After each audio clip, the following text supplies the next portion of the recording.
En el programa de hoy, desde España, la Iglesia aprueba un plan de reparación a víctimas de abusos.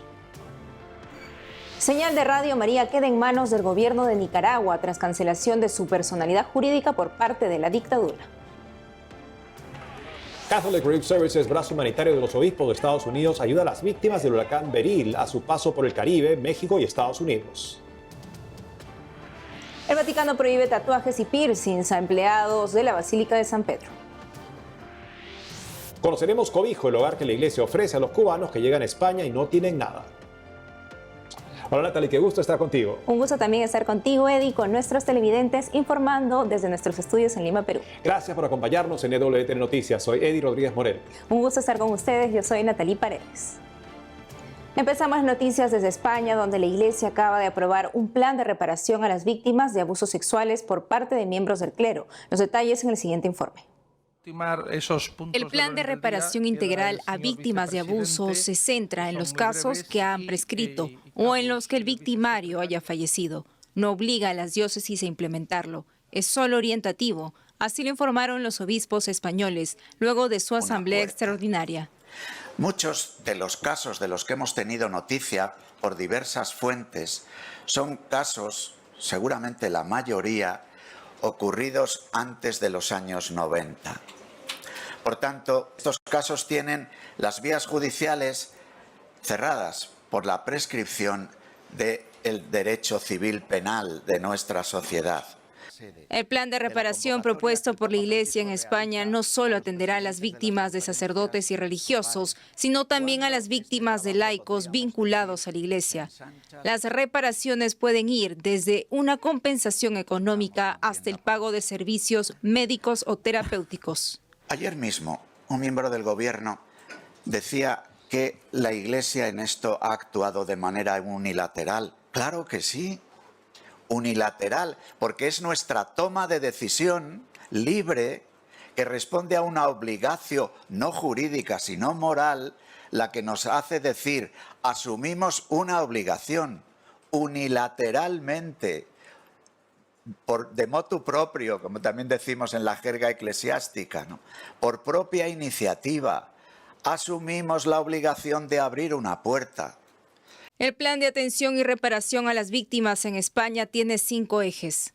1. La víctima en el centro de la reflexión y la acción de la Iglesia. 2. Búsqueda de la verdad y de la justicia. 3. Acción coordinada para el tratamiento de los abusos sexuales. 4. Asumir los cauces de reparación.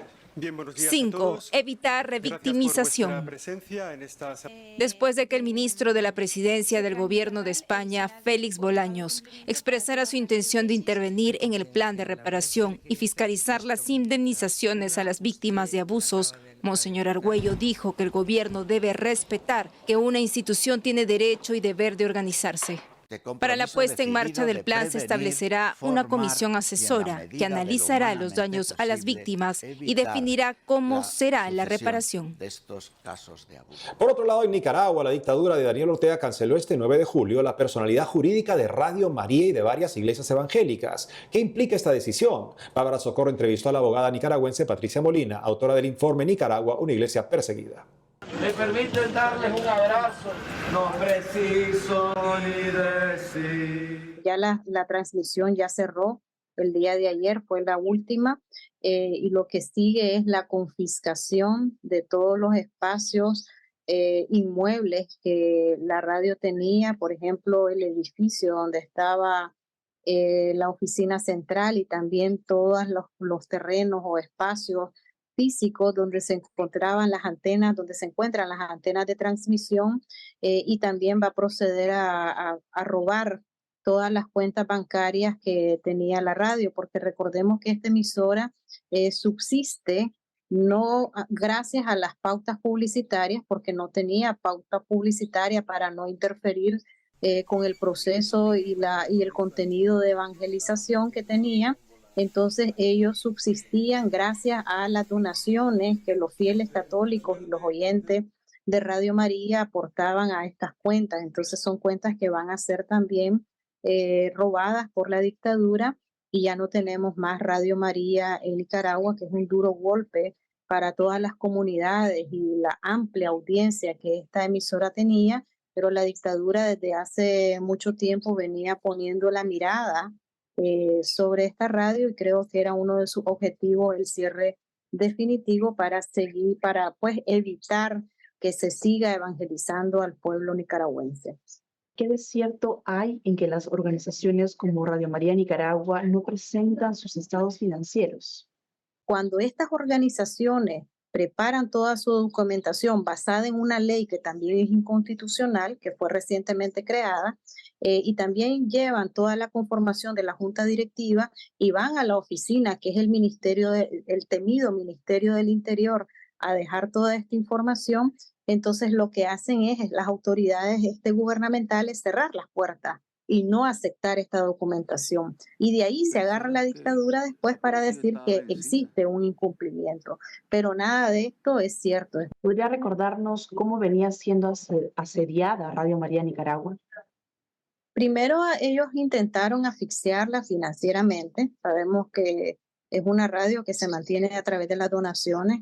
Mandaron a un banco a bloquearles las cuentas bancarias, entonces no había manera como transferir dinero que posiblemente venía del interior. Además, incrementar los costos de los servicios básicos como agua y energía eléctrica.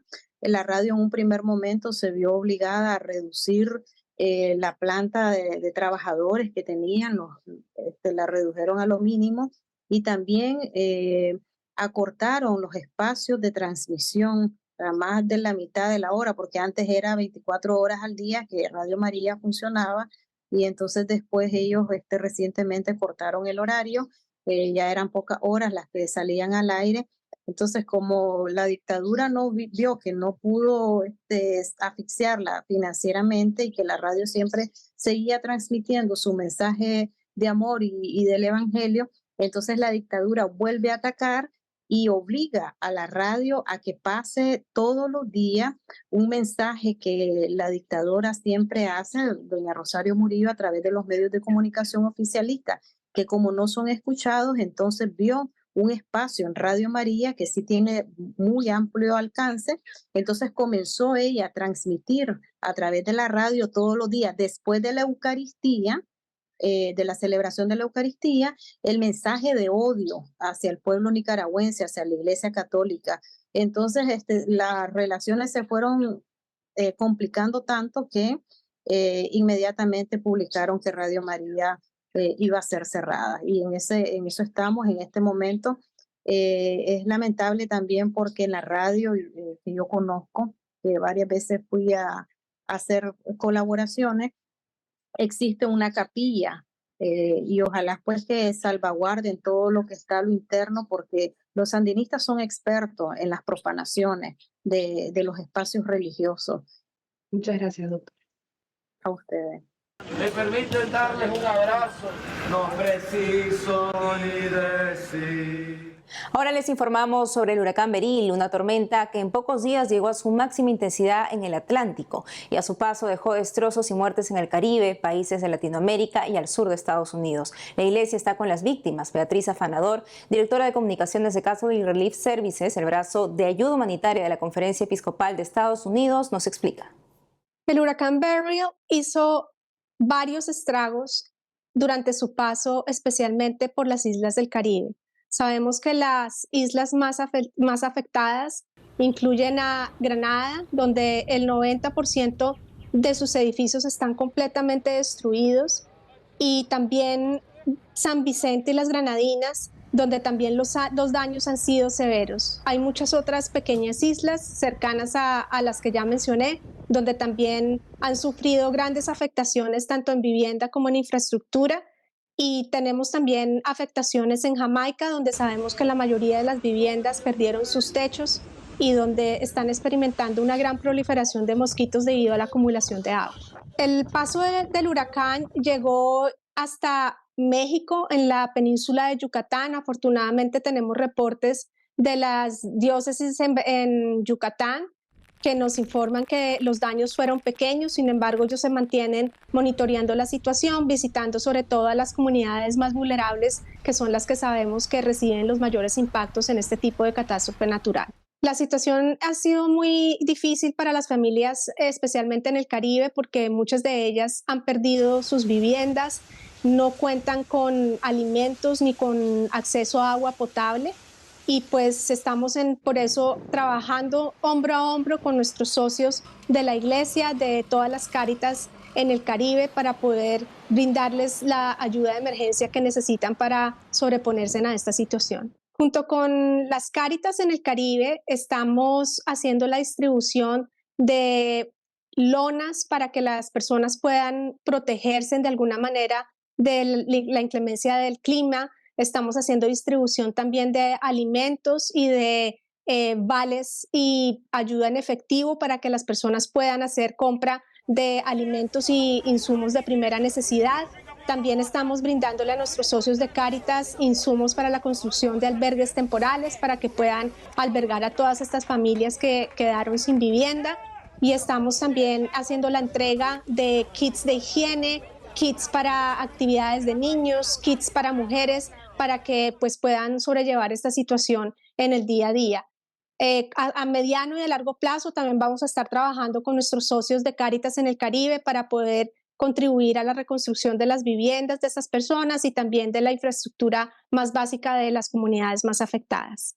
Para todos aquellos que quieran ayudar a las familias que han sido afectadas por el paso del huracán Beryl, pueden ingresar a la página web de Catholic Relief Services, crsespanol.org. Allí encontrarán una sección habilitada para realizar donaciones por las familias damnificadas. Pueden hacerlas en tarjeta de crédito, pueden hacerlas en PayPal o también pueden enviar sus aportes en cheque. Y ahora nuestra mirada se dirige al Vaticano. Hace poco se actualizaron las normas de sus trabajadores que atienden a los peregrinos y visitantes de la Basílica de San Pedro. Llegan a millones con vistas al jubileo o año santo del 2025. Nuestra corresponsal Paola Arriaza informa. Los tatuajes visibles y los piercings están prohibidos por respeto al decoro y al entorno de trabajo. Esta es la última actualización del reglamento para los empleados de la Basílica de San Pedro, firmado por el Papa Francisco. La normativa afecta a unos 170 trabajadores de la Fábrica de San Pedro, una institución vaticana que se dedica al mantenimiento de la basílica y a la atención a los peregrinos. Entre ellos se cuentan carpinteros, fontaneros, electricistas, empleados de administración y de seguridad. Aunque la prohibición de tatuajes o piercings visibles ha acaparado los titulares de los medios de comunicación, esta no es la única novedad del reglamento. El nuevo código exige una vestimenta adecuada a la tarea que desempeñan los empleados, se pide decoro y cuidado de los uniformes y además los empleados no pueden usar el uniforme fuera del trabajo. Aquellos que no cumplan con estas medidas se enfrentan a sanciones como la suspensión e incluso el despido tras varios avisos. Más allá de la vestimenta, se pide a los trabajadores profesar la fe católica y vivir según sus principios, mantener una conducta moral en su vida privada y familiar de acuerdo con la doctrina de la Iglesia y carecer de antecedentes penales. Los empleados deben presentar su certificado de bautismo, confirmación y matrimonio por la Iglesia Católica. Algunas de estas indicaciones ya se encontraban en la anterior edición de la normativa. Además, aquellos que quieran trabajar en la Basílica de San Pedro deben comprometerse a cuidar del secreto profesional. Según el reglamento, los empleados no pueden dar información a nadie que no tenga derecho a conocerlo y deben cuidar del secreto pontificio. Se prohíbe dar declaraciones y entrevistas sobre la Fábrica de San Pedro sin previa autorización, ni siquiera a través de plataformas digitales. Otra novedad es la edad necesaria para convertirse en empleado de la Fábrica de San Pedro. El anterior reglamento pedía que los postulantes fuesen mayores de 21 años y menores de 35. Ahora exige que sean mayores de 18 años. La normativa busca evitar favoritismos. El reglamento anterior daba prioridad a los candidatos que demostrasen su compromiso con la comunidad eclesial. Esta versión elimina este punto en concreto. Se mantienen las indicaciones que prohíben contratar a familiares como hijos, nietos, bisnietos, tíos, primos o sobrinos. El padre Enzo Fortunato, portavoz de la Basílica de San Pedro, explicó que la finalidad de estas medidas es ofrecer un clima de fraternidad y confianza a los visitantes y cuidar del mensaje de la Basílica en vista al jubileo de 2025. En Roma, Paola Arriaza, EWTN Noticias. Hacemos una pausa y al volver conoceremos Cobijo, el hogar de los cubanos que llegan a España y no tienen nada. Además, joven francés culmina peregrinaje de 7 meses a pie hasta Jerusalén, que inició sin dinero y entregado a la providencia de Dios. Regresamos con más noticias con Enfoque Católico.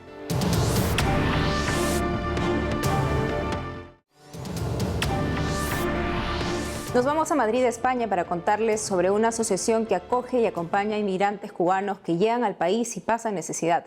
Se trata de la Asociación Cobijo Cubano, fundada en Madrid por el sacerdote diocesano cubano Vladimir Navarro, quien está conectado con nosotros para hablarnos más detalles sobre la importante labor que realizan por los hermanos inmigrantes. Padre Vladimir Navarro, una alegría tenerlo con nosotros en EWTN Noticias. Usted nació en Cuba. Cuéntenos un poco sobre su historia, cómo llegó a España. Bueno, muchas gracias por permitirme estar con ustedes y visualizar la Asociación Cobijo, también visualizar un poquito la realidad cubana de lo que está viviendo el pueblo cubano. Yo llegué a España hace 4 años, vine a estudiar Teología Moral en la Universidad de San Dámaso y, bueno, antes, evidentemente, fui 9 años sacerdote allí en Cuba, en Santa Cruz del Sur, diócesis de Camagüey. Estudiaba la carrera de Medicina y, pues nada, dejé a mi novia, dejé mi carrera y, pues, y a Jesucristo en el sacerdocio y ha sido 12 años muy feliz de poder ayudar al pueblo cubano, primeramente en la isla y ahora aquí también en Madrid. Precisamente eso, padre, ¿qué lo llevó a fundar la Asociación Cobijo Cubana? Hace 2 años un grupo de amigos vimos la necesidad que tiene el cubano cuando llega a Madrid, cuando llega a España.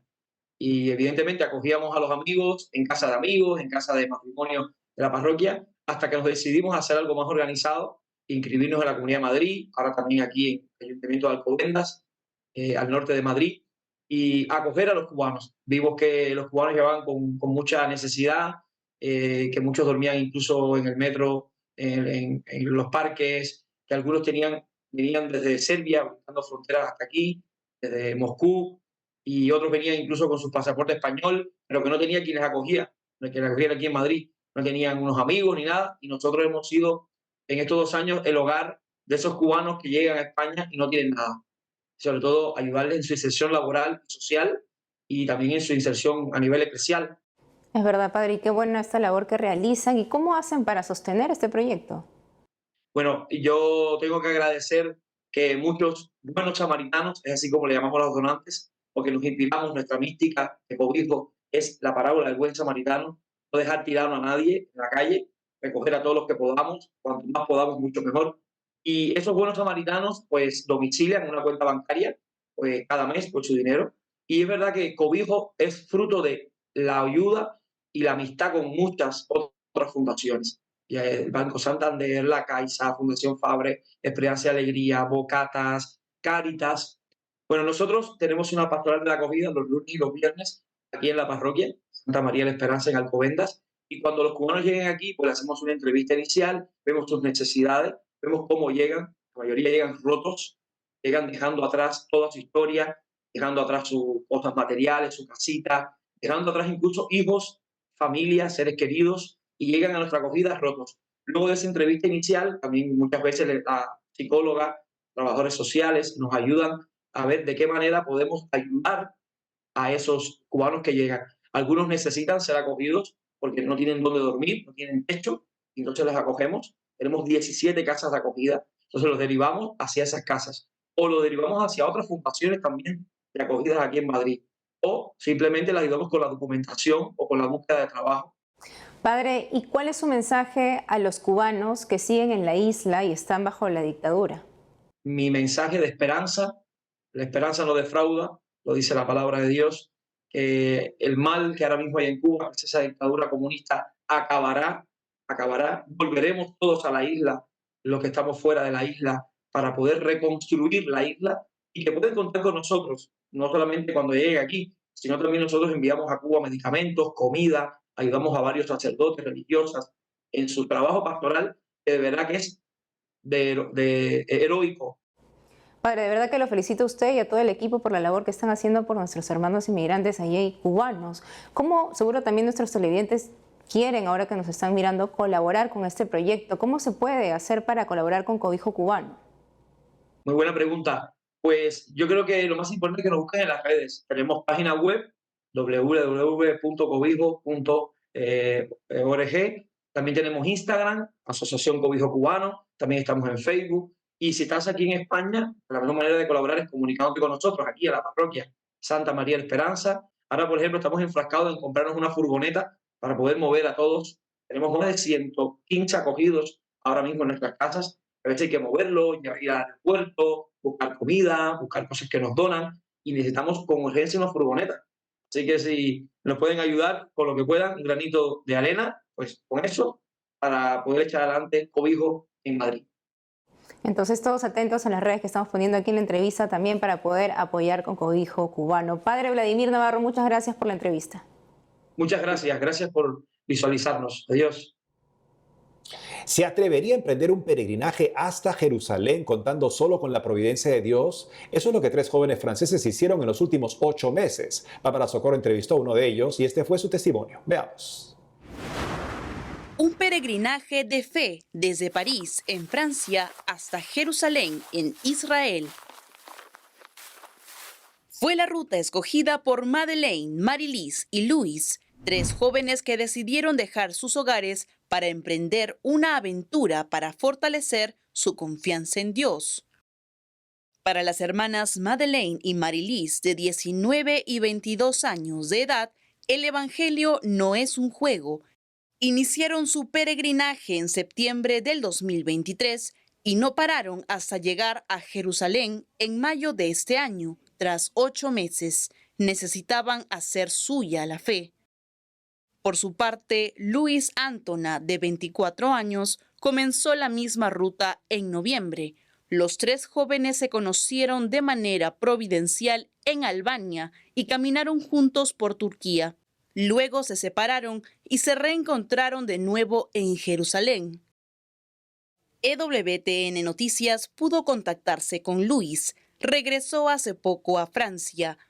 Cuenta los detalles de esta hazaña, a la que llama un llamado de Dios.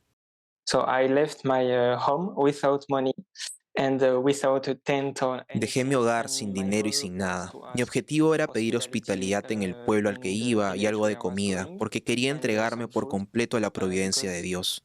Esto funcionó porque nunca dormí a la intemperie y nunca pasé hambre durante todo el peregrinaje.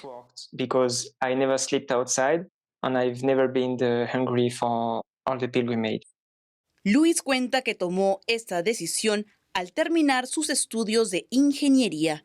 Quería ofrecer algo a Dios, pero al no saber muy bien qué podría ser, pensó que lo que más tenía en ese momento era tiempo.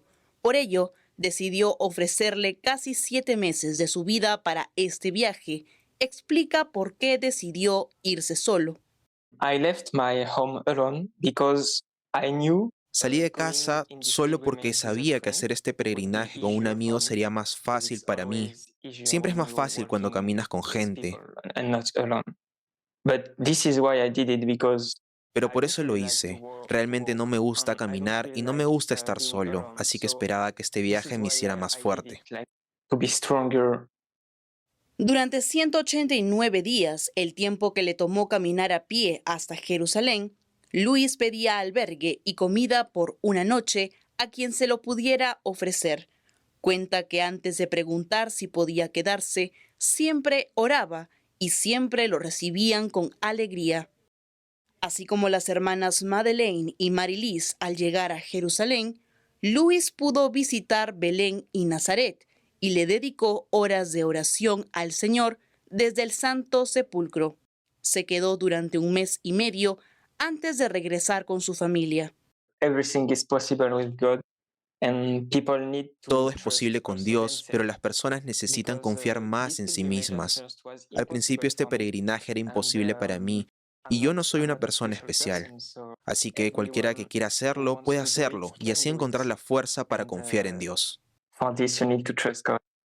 Durante los próximos días, Luis Antona se internará en un monasterio en Francia. Asegura que tomará este tiempo para meditar y no olvidar todo lo que aprendió en su peregrinaje, en el que dice encontró a Dios.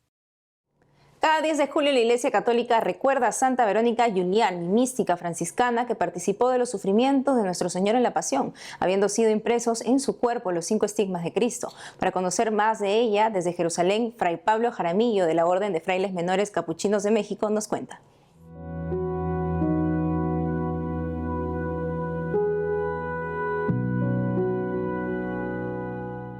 es una de las mujeres que más se ha escrito en la historia de la Iglesia y que por eso mismo va camino de ser doctora de la Iglesia.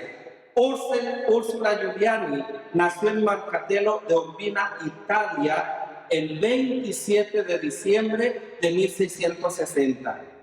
A los 17 años ingresó en el monasterio de Clarisas Capuchinas de Città di Castello, en Umbría, donde tomó el nombre de Verónica. Ya el nombre nos está indicando algo.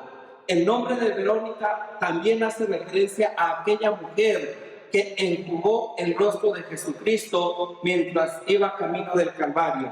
Santa Verónica, pues, es una mujer estigmatizada. Aquí tenemos esta bella imagen de ella, precisamente coronada, precisamente manifestando los estigmas y manifestando su diario, ¿verdad? Porque fue una gran escritora.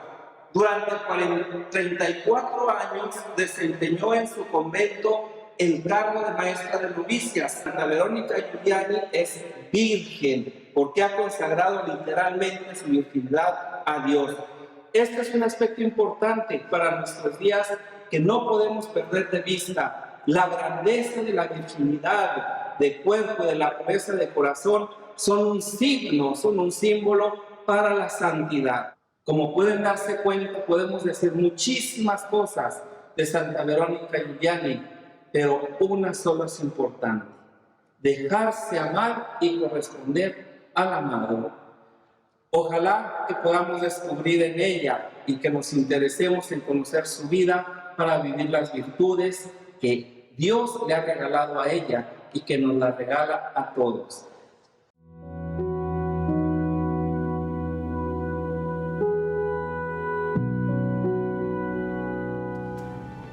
Y eso es todo por hoy, amigos. Gracias por haber estado con nosotros. No olviden seguirnos en nuestras redes sociales y en ewtnnoticias.com. Hasta mañana.